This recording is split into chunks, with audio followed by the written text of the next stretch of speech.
At the age of 24 मला असं कधी वाटलं नाही की असं कधी सिच्युएशन येईल की समवन हॅज टू ॲक्सेप्ट मी.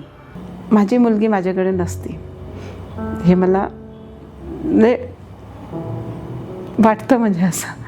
त्यामुळे आज म्हणजे माझी आज जे हे मी सगळं बघते करते हे केवळ मयूरजींमुळे करते की त्यांनी साथ सोडली नाही म्हणून आज गुडिया माझ्याकडे आहे, आमच्यात आहे.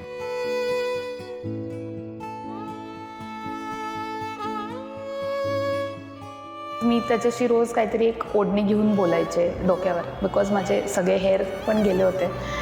First thing he did was त्यांनी ते काढलं आणि त्यांनी त्याचं हात माझ्या डोक्यावरनं फिरवलं आणि ते खूप स्मॉल जेस्चर होतं, बट ते फारच स्वीट होतं.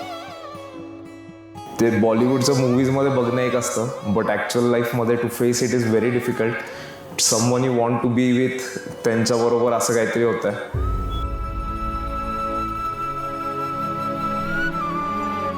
एक कॅन्सर झालेली मुलगी त्याच्यातून रिकवर झाली ठीक आहे, पण कॅन्सर झालेला आहे हे जाणूनसुद्धा त्या माणसाने अनिशाची साथ नाही सोडली. त्यांनी मला ॲक्सेप्ट केलं, मला ठीक केलं. मी उभी पण राहू नव्हते शकत, बसू पण नव्हते शकत, आणि तो एवढा फिटनेसमध्ये आहे. ही guided me through all of that. डॉक्टर्सनी एक ठीक केलं, बट बाकी जे ठीक करायचं होतं ते खरंच त्यांनी केलं. मी खोटं नाही बोलणार आहे, वी सफर्ड अ लॉट त्या पिरियडमध्ये आणि खूप स्ट्रेसफुल होतं, इमोशनल होतं.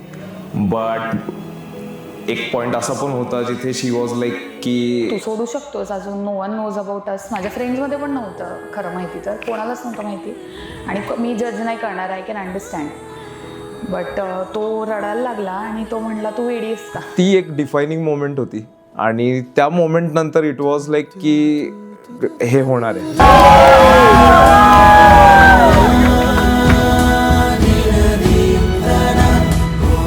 मूवीजमध्ये बघितलंय what is love, but I can seriously say that Shahrukh Khan काहीच नाही तुझ्यासमोर, बिकॉज तू मला खूपच जास्त प्रेम दिलं, जे आय डू नो की एवढं मला मिळू शकतं.